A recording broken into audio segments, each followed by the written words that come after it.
आरती रेसिपीमध्ये तुमचे स्वागत आहे। आजची रेसिपी आहे कढी। चला तर मग आपण सुरुवात करूया।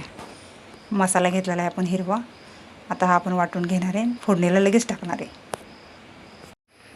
आपण फोडणीला तेल टाकलेले, तेल गरम झाले की आपण लगेच कढीपत्ता आणि बाकीचा मसाला टाकून घेऊ।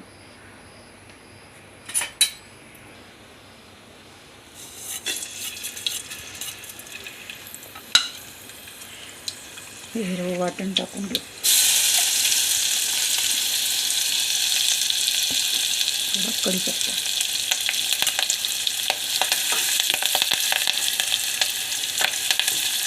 चांगला भाजून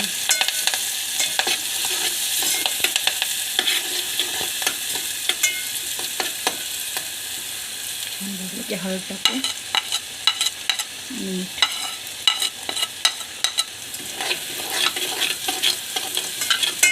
आणि ह्या कंडिशनवर थोडा वेळ गॅस बंद करायचा आणि दही टाकून द्यायचं।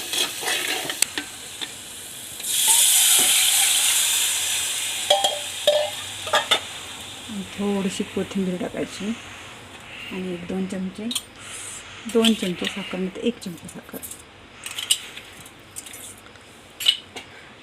थोडासा गॅस परत एकदा चालू करून 2 ते 3 मिनिटासाठी चांगलं ढवळून घ्यायचं।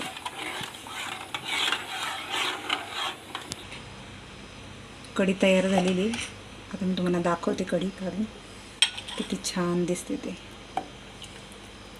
कशी वाटली माझी कढी रेसिपी कमेंट्समध्ये नक्की कळवा आणि सबस्क्राईब करायला विसरू नका।